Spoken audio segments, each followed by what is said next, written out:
Lectura del libro de Isaías. Palabra que Isaías, hijo de Amós, recibió en una visión acerca de Judá y de Jerusalén. Sucederá al fin de los tiempos que la montaña de la casa del Señor será afianzada sobre la cumbre de las montañas y se elevará por encima de las colinas. Todas las naciones afluirán hacia ella y acudirán pueblos numerosos que dirán: vengan, subamos a la montaña del Señor, a la casa del Dios de Jacob. Él nos instruirá en sus caminos y caminaremos por sus sendas, porque de Sión saldrá la ley y de Jerusalén la palabra del Señor. Él será juez entre las naciones y árbitro de los pueblos numerosos. Con sus espadas forjarán arados y podaderas con sus lanzas. No levantará la espada una nación contra otra, ni se adiestrarán más para la guerra. Ven, casa de Jacob, y caminemos a la luz del Señor. Palabra de Dios. Alabamos, Señor. A la antífona respondemos cantando: vamos con alegría a la casa del Señor. Vamos con alegría a la casa del Señor. Qué alegría cuando me dijeron: vamos a la casa del Señor. Nuestros pies ya están pisando tus umbrales, Jerusalén. Vamos con alegría a la casa del Señor. Allí suben las tribus del Señor, para celebrar el nombre del Señor, porque allí está el trono de la justicia, el trono de la casa de David. Vamos con alegría a la casa del Señor. Auguren la paz a Jerusalén, vivan seguros los que te aman. Haya paz en tus muros y seguridad en tus palacios. Vamos con alegría a la casa del Señor. Por amor a mis hermanos y amigos diré: la paz esté contigo.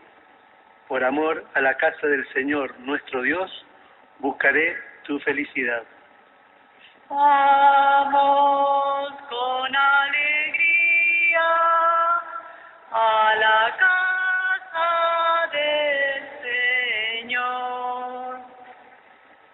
San Pablo nos exhorta a abandonar las obras del pecado y a revestirnos de Cristo.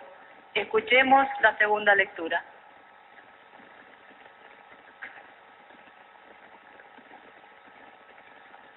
Lectura de la carta del apóstol San Pablo a los cristianos de Roma.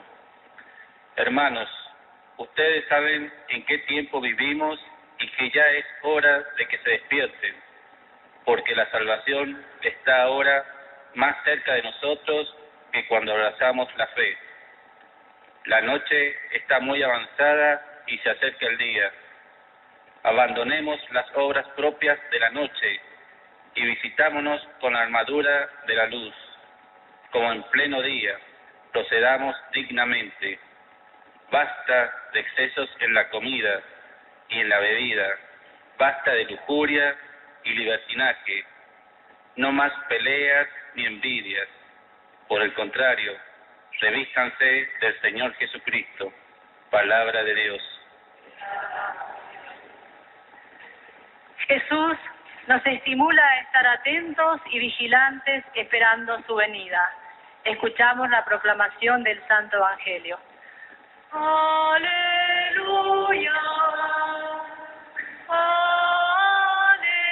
aleluya.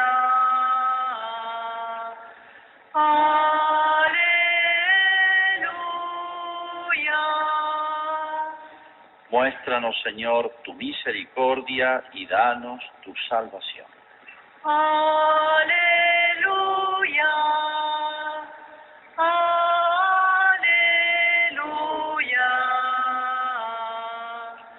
aleluya.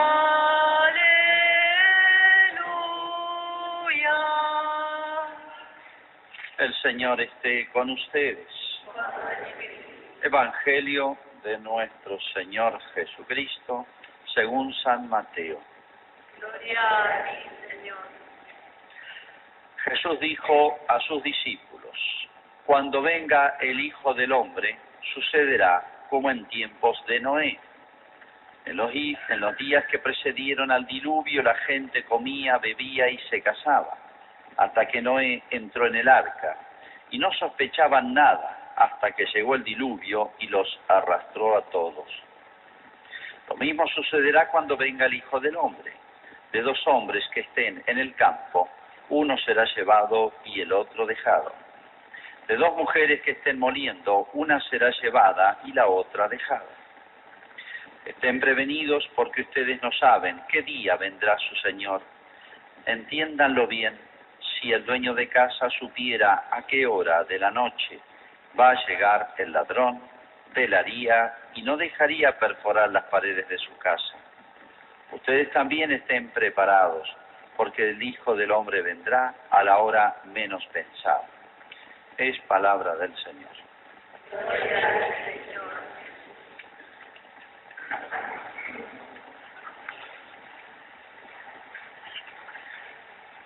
Bueno, ya en estos días nos empezamos a poner en clima de Navidad, ¿no? Y bueno, creo que para todos la Navidad es una fiesta linda, fiesta de familia, visitas, encuentros, comida, que no falte, etcétera, todo realmente agradable. Y bueno, debe ser así, no es que no debe ser así. Pero a veces dejamos un poquito de lado, o bastante, el motivo de la Navidad. A veces aquel que es el centro del festejo, que en realidad es Cristo, el hombre festeja la venida de Jesús, pasa a un segundo plano. Ya muchas veces he comentado de que como el pesebre ha sido reemplazado poquito a poco por el arbolito de Navidad. El arbolito de Navidad tiene su sentido muy antiguo, en fin. A veces cuesta conocer su origen, pero es más representativo de la Navidad, obviamente, el pesebre. El arbolito a veces pierde su sentido, que fue el árbol de Adán, por eso la fruta, etcétera, pero Cristo es el nuevo Adán, el que restaura la humanidad. Por eso, que no festejemos, que no nos preparemos a estas fiestas sin Jesús, que es el del festejo. Es como hacer un cumpleaños de 15 y no invitaron a la chica de 15. O festejar un matrimonio y que no vengan los novios a la fiesta. Es más o menos así. Pero bueno, acá tal vez nos sorprenda, este es el primer domingo de Adviento, o preparación, un mes de preparación, y sale una lectura que tal vez nos desconcierte, que es la que acabo de leer del Evangelio. Jesús recuerda los tiempos de Noé. Para un judío esto era muy claro. Para nosotros bastante, pero conviene repasar un poquito los tiempos de Noé. Dice, cuando venga el Hijo del Hombre, cuando venga, será como en tiempos de Noé. Esto es una profecía de Jesús. Hay que tomarla muy en serio porque, bueno, la hace Jesús. La historia de Noé está contada, obviamente tenemos que ir hacia el texto donde está contada la historia de Noé. Está en el libro del Génesis. Hay 3 capítulos dedicados a la historia de Noé, del 7 al 9, del Génesis. Sería interesante leerlo, toda la historia de Noé. ¿Qué pasó en esa época? Vamos a repasar un poquito. Bueno, la humanidad de una pareja se ha ido multiplicando, ha crecido. Ya no tenemos unas estadísticas como las tenemos ahora, obviamente ni interesan para nada. Pero bueno, hay poblaciones. Y la humanidad, justamente siguiendo esa mala herencia de Adán, de la inclinación al mal, al pecado, no a lo noble, lo justo, a lo recto, ha ido decayendo no solamente individualmente, sino en grupo. Los pueblos, las pequeñas poblaciones, y acá no tenemos fechas de qué época es, se han ido alejando, y como a veces pasa, el mal se contagia, como también se contagia el bien. Los ambientes arrastran, para bien o para mal. Pasa en un curso de chicos, en una escuela, pasa en un grupo de amigos, pasan en los distintos ambientes, nos podemos influir para bien o para mal. Bueno, acá para mal ha ido cayendo la humanidad hasta que Dios le avisa a Noé que me arrepiento, es tremenda las palabras, las dice Dios, están en el Génesis, me arrepiento de haber creado al hombre. Es tremendo, por eso lo dice Dios. ¿Cómo sería la situación, no? Me arrepiento de haber hecho al hombre. Entonces, va a venir un castigo. El diluvio fue un castigo. Entonces, le inspira al único hombre justo y recto que había, él y su esposa, y sus hijos, y sus nueras, 8 en total, o sea, el papá y sus 3 hijos casados, son 4 matrimonios, y bueno, él construye el arca. Acá no interesan los detalles, si todos los animales, cómo metió los elefantes, si ahí no habían elefantes, todas esas cosas. Bueno, acá hay un tema central, y es que en esa arca de Noé, que es una figura de la iglesia, es una figura de la iglesia, después va a ser la barquita de Jesús en el lago de Genesaret, son figuras, anticipos de lo que va a ser la iglesia.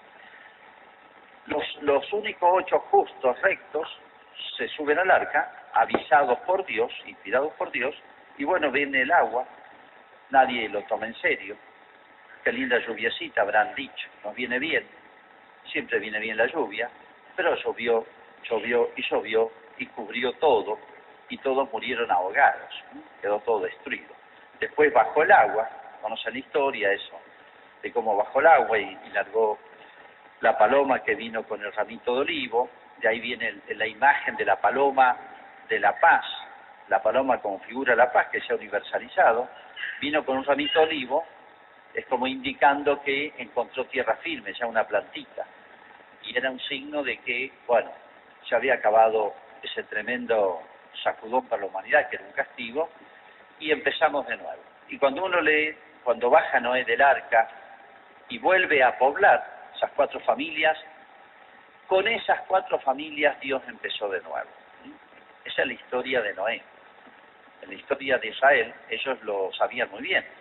Lo aprendían no solamente en su catecismo, usando términos nuestros de ahora, sino lo aprendían esto, son cuentitos, y uno los aprendió de chico como cuentitos, pero son historias reales, y ellos lo estudiaban porque era la historia de su pueblo, porque era la historia, enganchaban la historia de la humanidad.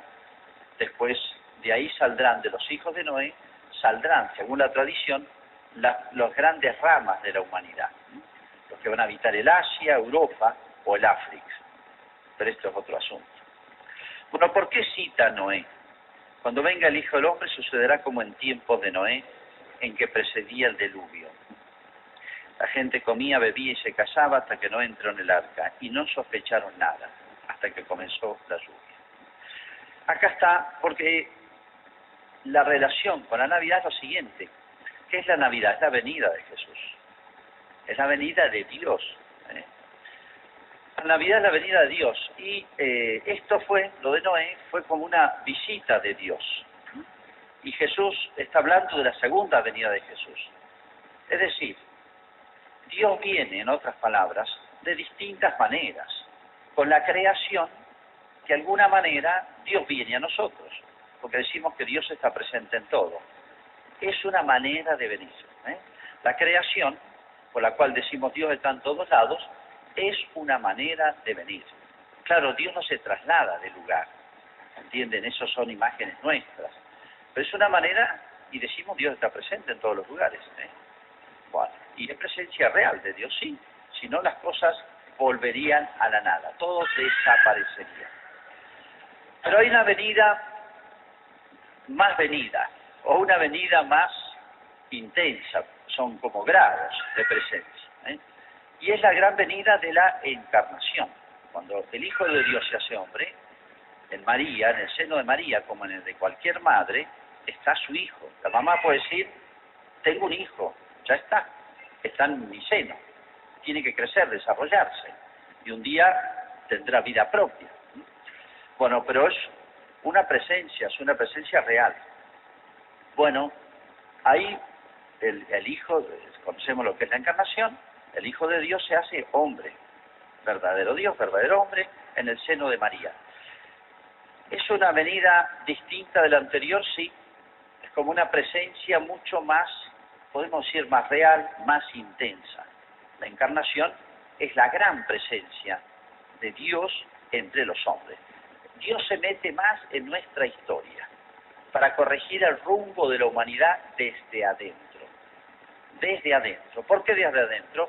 Y se hace hombre. Somos consanguíneos de Jesús. Podemos decir, somos parientes de Jesús. ¿Y es el Hijo de Dios? Sí. Bueno, se mete en la humanidad, se mete en nuestra historia, Dios, para corregir su rumbo desde adentro. Pero nunca más se fue. ¿Pero cómo, me dirán? ¿Y la ascensión de Jesús a los cielos? ¿La subida a los cielos? Que la recordamos, la celebramos. Y cuando los apóstoles lo vieron y el ángel les dijo, ese que ha subido a los cielos vendrá. Miren, hay que decir así, acá hay grandes verdades, llamémosle misteriosas, porque son difíciles de explicar y comprender del todo. Pero el tema es así, podemos decir, Jesús se fue pero no se fue. Se fue visiblemente, pero se quedó invisiblemente. Él mismo lo dijo, de muchas maneras. Yo estaré siempre con vosotros hasta el fin del mundo. En otras palabras, desde que se encarnó, ya nunca más se fue. Lo vimos, no nosotros, pero digamos, en los judíos de aquella época, en los hombres de aquella época, lo vimos a Jesús, se hizo visible. Después subió al cielo, pero se quedó. Y se quedó realmente, sí, se quedó realmente en la iglesia. Cuando recordamos los sacramentos, muy especialmente la misa, decimos la presencia real. Real. Es el mismo Hijo de María que está en la hostia. Entonces, ¿se quedó o no se quedó? Sí. Aparentemente se fue visiblemente, pero se quedó realmente. Se quedó en su iglesia. Yo estaré con vosotros. Se quedó en los 7 sacramentos, se quedó en el Papa, se quedó en la Sagrada Escritura inspirada, se quedó de muchas maneras distintas, pero se quedó. Y entonces, ¿qué va a ser la segunda venida de Jesús? Bueno, la llamamos así, como a veces decimos, sale el sol, pero el sol no sale, rota la tierra, pero a la imagen nuestra es así. Por eso es como hablar al lenguaje humano. ¿Qué va a ser la segunda venida de Jesús? De la cual está hablando Cristo. Cuando venga el Hijo del Hombre, dicho en otras palabras, Jesús es como si estuviese diciendo, cuando venga la segunda venida, la llamada segunda venida, que no es otra cosa que la manifestación pública y visible de Jesús que ya está. La segunda venida de Jesús es una manifestación pública, visible, gloriosa, va a ser esplendorosa, gloriosa, y no sabemos más detalles, pero se va a ver de una punta al otro del universo, del mismo que está. Se va a hacer manifiesto. Por eso Jesús ya está, Dios ya está entre nosotros. Dios ya está, y debemos recordar eso siempre, porque su presencia nos tiene que inspirar muchas cosas. Alegría por un lado, confianza, seguridad. Jesús significa el Salvador. La palabra salvación y salud tienen el mismo origen. ¿Quién no ama la salud? Si se quiere, en cierto sentido, es lo que más amamos, es lo que más deseamos, la salud. Y si la salud fuera completa y eterna y para siempre, bueno, mucho más. Daríamos cualquier cosa por eso. No del cuerpo solamente, sino del alma, de todo el hombre. Y una salud, yo diría, súper saludable, porque eso va a ser, o eso es lo que trae Jesús. Cuando pensamos en esto, pensamos que es el Salvador, usualmente debemos alegrarnos muy en serio. Y en realidad, Jesús debe ser la alegría más grande para el ser humano, para el hombre, para la humanidad. Pensándolo bien, uno tiene muchas alegrías. Una buena noticia, una visita, algo que nos salió bien, el encuentro con un amigo, los familiares, trabajo, etcétera, logros, la casa, un vehículo, un título, muchas alegrías en la vida. Yo diría, sí, son reales, pero son chiquitas. Hay una alegría con mayúscula, que es la de Jesús. Si uno lo pensara bien, es eso. Es la salud, es la salvación eterna. Pues yo diría la super salud, porque no es una salud cualquiera humana, sino que es una super salud y eterna, imperdible. Eso significa Jesús, el Salvador. Pero también esa venida, que la Escritura lo llama también visita. Las venidas de Jesús se suele llamar la visita. Bendito sea el Señor Dios de Israel, dice Zacarías, porque ha visitado a su pueblo. Feliz de ti porque has conocido el día de la visita del Señor, dice Santa Isabel a María. Ha conocido el día de la visita. Se suele llamar, usando un lenguaje humano, esta venida de Jesús, la visita. Bueno, en tiempos de Noé fue como una visita de Dios. La presencia de Dios, la guía de Dios, inspira en los buenos, en los que lo desean, en los que se preparan, la más grande de las alegrías. La visita, la venida de Dios en aquellos que no están preparados o peor que lo rechazan, el más grande de los tormentos. Justamente el infierno es infierno porque allí está Dios, aunque parezca extraño lo que digo. Cuando una persona odia a otra, la detesta con todo el alma, desearía tenerla lejos. La presencia de fulano, esa fulana, que uno no soporta, es para uno una pena, una desgracia, y quisiera tenerla ni verla. Bueno, algo parecido. Eso es el infierno. Es la presencia de Dios en demonios y condenados que lo odian y lo detestan. Y la presencia de Dios le significa el más grande de los tormentos. Por eso significó para esta gente corrompida en tiempos de Noé. Entonces la visita como el fuego. El fuego, si encuentra un metal precioso, digamos, haciendo una comparación, lo pule, lo purifica, lo hace brillar más al oro, porque le elimina la escoria y deja el oro más puro. Pero el mismo fuego, si se acerca al pasto seco o la leña seca, la consume. Es la misma. Es el mismo fuego que produce dos efectos distintos. ¿Y dónde está la diferencia? No en el fuego, sino en aquello que recibe el fuego. Son comparaciones. ¿Qué significó Noé para ir al texto que nos presenta la Iglesia de hoy?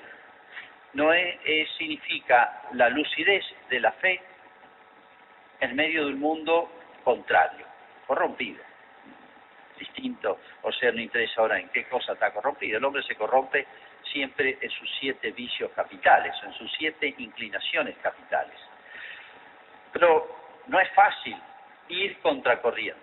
Uno lo dice así muy simplemente. Sí, estos grupos de familias, fíjense cómo a veces las cosas buenas se dan en grupos de gente, o uno encuentra gente similar.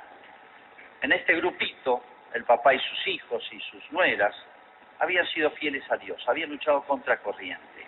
Eso, repito, no es fácil, no es fácil. Habrá sido para ellos un verdadero martirio. Y ese luchar contra corriente, no por ser contreras, hay personas que siempre son contreras, eso no es un mérito, a veces es un defecto grandísimo, sino que no por contradecir, sino por ser leal y fiel a la verdad, a la conciencia, a la justicia.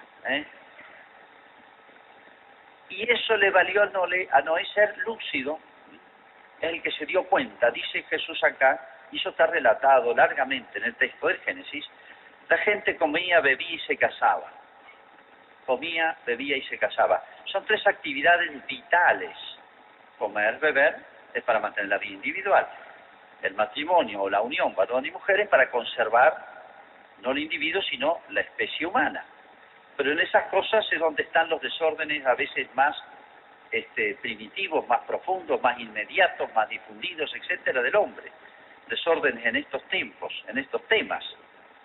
Como diciendo, lo único que le interesaba es casi reducido a animales, porque el hombre tiene esas actividades, tiene otras más altas, más sublimes.